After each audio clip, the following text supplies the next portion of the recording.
CSS में position समझने के लिए हम कुछ एलिमेंट ले लेते हैं।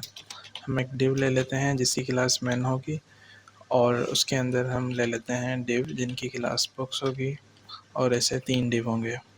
मैन क्लास वाला डिव आ गया और इसके अंदर 3 बॉक्स की क्लास वाले डिव हमारे पास आ चुके हैं। हम इन पे कुछ स्टाइल अप्लाई कर देते हैं। मैन को हम दे देते हैं border 3 pixel solid light grey, और बॉक्स को हम दे देते हैं विड्थ 100 px, हाइट 100 px, और हमें इसको बैकग्राउंड कलर भी देना है, लेकिन वो यहाँ देने के बजाय हम उनके लिए अलग क्लासेस बना लेते हैं, क्योंकि हमें हर एक को अलग अलग बैकग्राउंड देना है। तो हम यहाँ पे आते हैं और इसको कह देते हैं बॉक्स 1 स्पेस देके हम एक से ज़्यादा क्लास एक एलिमेंट को दे सकते हैं, बॉक्स 3, और यहाँ पे हम इनको बैकग्राउंड कलर दे देते हैं, बैकग्राउंड कलर गोल्ड,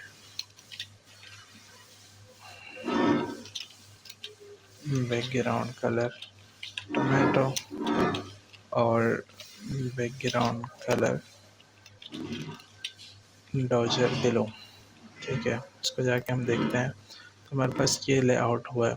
ये हमारा मेन है, इसके अंदर 3 डिव हैं जिनके बैकग्राउंड कलर मुख्तलिफ हैं, और उसके बाद हम चाहते हैं कि ये जो बॉक्स 2 है ये अपनी इस पोजीशन से थोड़ा सा दाएं तरफ आ जाए, तो हम इसके लिए पोजीशनिंग देंगे।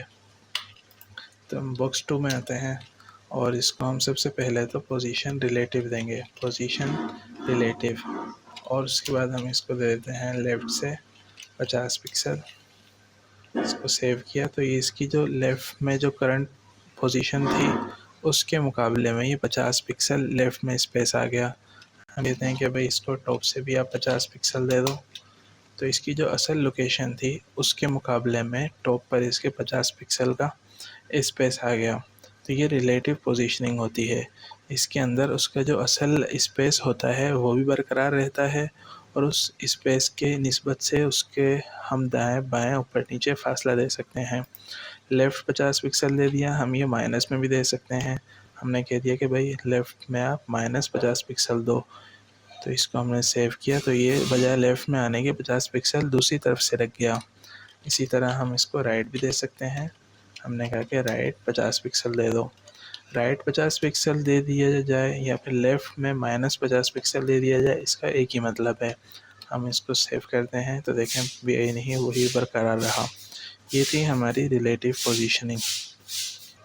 इसके मुकाबले में हमारे पास एब्सोल्यूट पोजीशन होती है। एब्सोल्यूट पोजीशन देने के लिए पहले हम इसके पेरेंट में आते हैं और इसके पेरेंट एलिमेंट को पोजीशन देते हैं रिलेटिव, और उसके बाद हम यहाँ आके इस चाइल्ड एलिमेंट की पोजीशन एब्सोल्यूट कर देते हैं। कंट्रोल एस किया तो अब देखें ये अपने पेरेंट की निस्बत से अब दाएं बाएं ऊपर नीचे हो रहा है। तो ये राइट में इसके 50 पिक्सल है और टॉप में इसके 50 पिक्सल है अपने पेरेंट के मुकाबले में। अगर हम इसके राइट पे 0 कर दें और टॉप में भी 0 कर दें और इसको सेव करें तो ये पेरेंट के बिल्कुल टॉप और राइट की तरफ चला गया। तो इसकी मुनासबत अब पेरेंट के साथ हो जाती है। ये एब्सोल्यूट पोजीशनिंग कहलाती है। अच्छा, आपने इसमें ये भी नोट किया होगा कि हमने इसकी पोजीशन जब एब्सोल्यूट की तो यहाँ पे जो इसका स्पेस मौजूद था वो चला गया और उसकी जगह नीचे नीला वाला बॉक्स ऊपर की तरफ आ गया। इसकी वजह यह है कि जब हम पोजीशन एब्सोल्यूट करते हैं तो वो डिव जो होता है या वो जो भी एलिमेंट होता है पेज के नॉर्मल फ्लो से बाहर निकल जाता है, लिहाजा वो चला गया तो उसकी जगह पे बिलो वाला बॉक्स आ गया। अच्छा, हमने इसके पेरेंट की पोजीशन को रिलेटिव किया। अगर हम इसके पेरेंट को पोजीशन रिलेटिव ना दें तो क्या फ़र्क पड़ता है, हम इसको देखते हैं। इसको हमने मिटा दिया और इसका फ़र्क देखने के लिए हम यहाँ आके कुछ पैराग्राफ बना लेते हैं।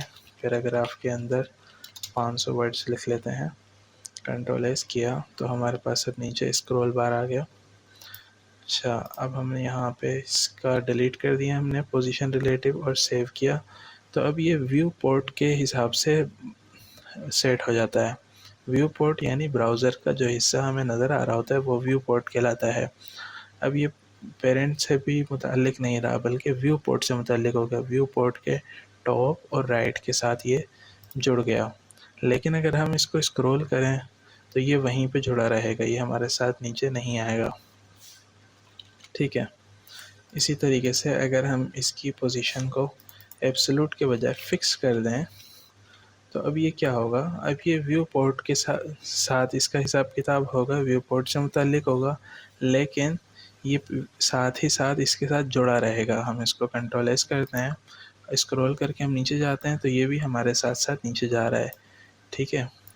आपने देखे होंगे कई ऐसे मेन्यूज़ होते हैं, नेविगेशन बार होते हैं जो कि हमेशा टॉप के ऊपर रहते हैं, तो उनमें हम पोजीशन फिक्स देते हैं। इसी तरीके से हमें एक यहाँ पे बटन दे रहे होते हैं जिस पर क्लिक करके यूज़र वेबसाइट के टॉप की तरफ जा सकता है, वहाँ पे भी हम पोजीशन फिक्स्ड इस्तेमाल कर सकते हैं। फिक्स जो पोजीशन होती है वो व्यू पोर्ट के हिसाब से मुताल्लिक होती है।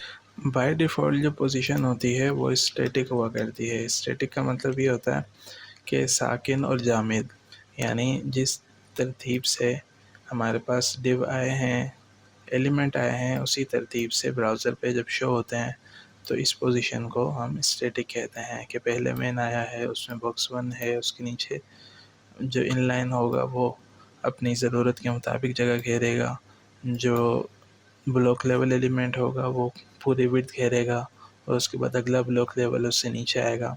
ये स्टैटिक पोजीशनिंग होती है।